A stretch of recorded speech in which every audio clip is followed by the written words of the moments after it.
let's talk about Skeem. What's this episode?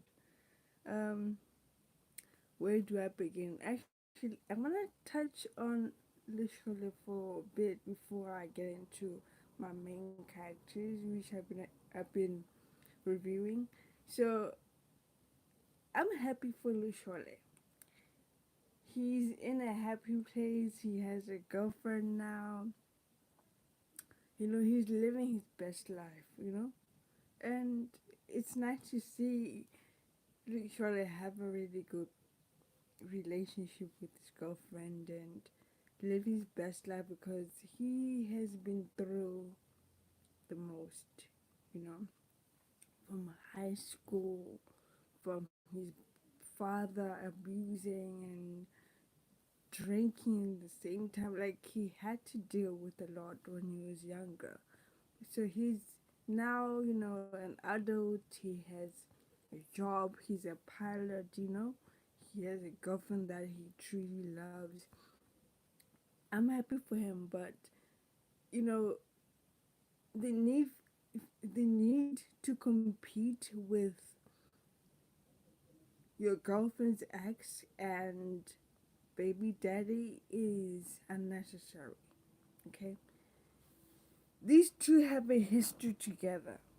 They're gonna be stuck with each other for the rest of their lives because they have a kid. Okay, you don't need to feel like you're threatened or you're second best or you need to compete with the baby daddy. There's no need for that at all. She loves you. She chose to be with you. Just because she has to be in contact with the ex is because they share a child. You know, he saw the baby daddy sending money for the support, like the child support, but he felt like he had to compete with that. He felt like you need to splurge and spend money on your girlfriend. There's no need for that. She even said to herself that I don't need that. I'm a simple person. You know, there's no need for you to feel like you have to compete with my ex. That money is for child support, so there's no need for you to spend a lot of money on me because you feel threatened by my ex. There's no need for that. But you could see the relief in his face, like the reaction. He was relieved. Though I'm happy for him, I'm excited to see where that goes. It's a new relationship. They need to navigate it correctly. You need to be nurturing it and stop competing with someone who's gonna be there for the rest of her life, really, because they share a kid. But that's it. There's nothing more to it. You don't need to read into it as much as you want right now.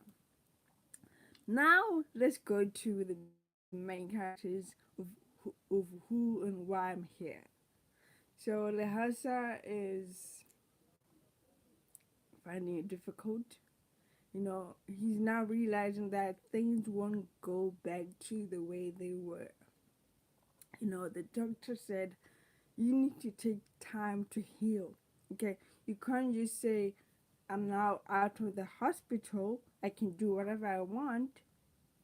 You can't be running, you can't be exercising like you used to, you can't be, stressing yourself out like you used to. You need to let your body heal. And that is hard for Lehasa to comprehend because he's an active person. He likes to go out and exercise and do whatever he wants. But the fact is, you have been stabbed. You have been injured. Okay, you need to let your body heal. And it turns out that Khewzi stabbed him on the artery, like the place where it's the most important, like the heart area. So for him to think that he's gonna be just bounced back like nothing happened, really, really, you nearly died. nearly died. So how do you expect you to just pop up and bounce back like nothing happened? No. So it's quite difficult for him, and I get where he's coming from. Like, he's an active person, you know. He likes to do stuff by himself, and it's difficult for him to think that he has to sit around and not do anything so that he can heal and be better. Like, that alone is difficult for him to comprehend. I do feel sorry for him, but he needs to follow the doctor's orders. You need to take it easy for you to heal, and so that you can deal with um, Khewzi properly when your mind and your body is in line and you can think straight. But for now, just focus on yourself and your healing. Stop stressing yourself out. You know, in terms of Lehasa, I honestly feel like he likes to live in drama. Like, he likes the drama. For some weird reason, I feel like he loves the drama. But at the same time, he does not want to deal with the consequences. Now let's go to Pumulo. So Pumulo is doing everything in his power to get information on Khewzi and what she's doing, because at the end of the day, Khewzi is a threat to the Maposa clan. She knows things that can destroy this family. So he's finding ways that he can get information. For example, using Leto as, the guy who can get information for him. But Leto wants nothing to do with these people. Leto does not want to become the corrupt lawyer. He does not want to be involved in this drama. He just finished getting out of the most toxic marriage and family drama, which he has now pushed back, and he's living his life. He has a new girlfriend, and he wants to focus on that. He does not want more drama. He has already gone through that, and he does not want to go back. But Pumulo keeps dragging him back, pushing him, and pressuring him to do something that he does not want to do, which is a bit sad because, as a lawyer, you have to, sorry, 1 second. As a lawyer, you have to, protect your clients. You have to do what your clients say. And in a way, it's sad, and it's a downfall for him because he can't escape it. He can't, even if he wanted to. He wouldn't, because it's his job. Unless he says, look, I cannot represent you as a lawyer because of conflict of interest, then there's no way to hide from that. You know, Pumula went in, like, he went to like there was an apartment, or was it like a hotel, I'm not sure. He just disturbed Leto's peace because he wants information. He went to Peterson for information, but Peterson was playing coy with him because he does not want to give away what he has the most, which is something against the Maposa. He's been going after this family for years. So this is his opportunity to do that. So why would he divulge such sensitive information when he can use it against this family? So he's not gonna tell Pumolo what is going on with Khewzi. But the thing is, Khewzi was denied bail, or she didn't go for the bail hearing because she plans to flip on Lehasa. Oh, and it looks like I was right. She is planning to do that, but we'll see if that actually happens. So Pamela is actually worried about that. You know, the fact is, Crazy has secrets that can destroy the Maposas. She does, and Pamela has to do damage control before anything goes crazy, or anything can damage the Maposa name. You know, he even went to Leto's hospital and said, "You know what? I think we need to skip the country. We need to skip the country because it looks like Crazy is gonna flip on you and tell Peterson all of our secrets." Now, Lehasa is in critical condition. Lehasa is not fully healed. This dude decides to just get out of his bed and try to walk. He has a wound that can literally kill him anytime. But he wants to flee the country because he's afraid of what Quentin is gonna do. Really? Are you gonna like endanger your own life because you're afraid to go to prison? Well, it's not a nice thing to do, but hey, come on now. Your life. Think about your life and Pretty's life as well. Speaking of which, Pretty came to the mom's house and like there was a huge meeting, it was just awkward, it was intense, it was just difficult to watch.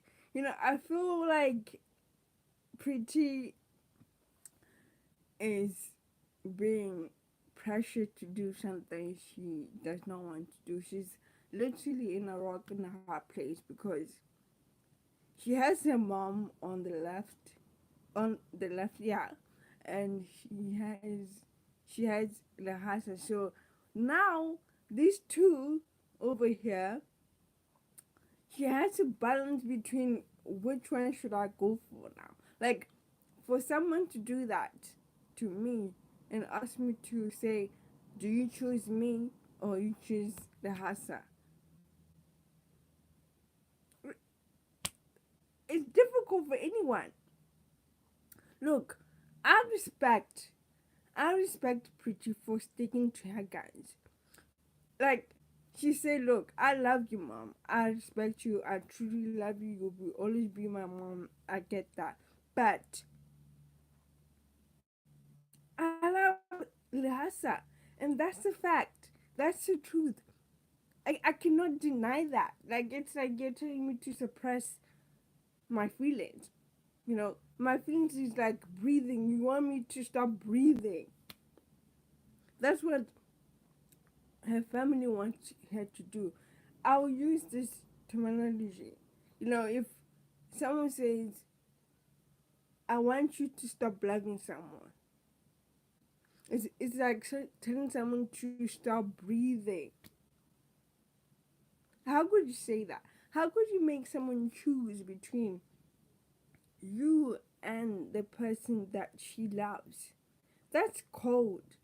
Even for you, Mantul. That's just cold. You're not considering your daughter's feelings.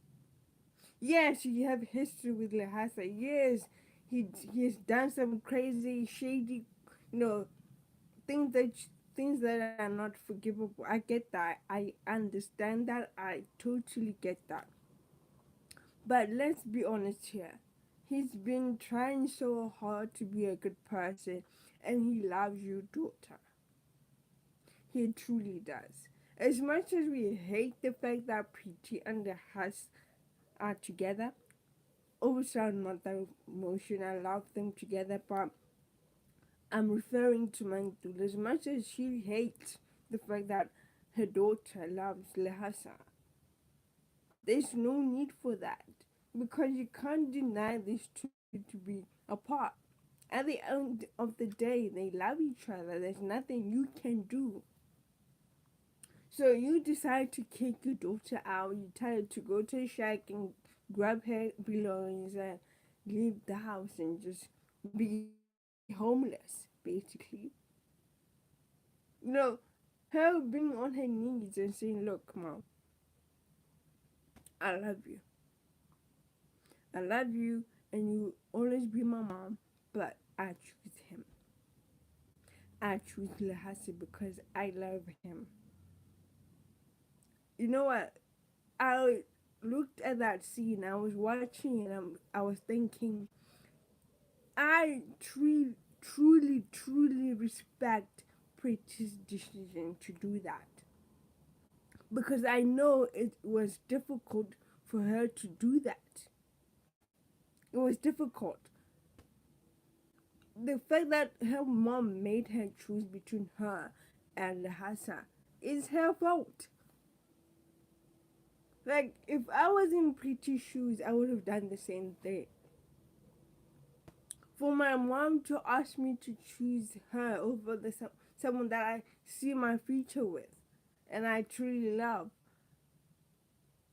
I would feel betrayed, because I wouldn't expect that from my own mom to make me choose.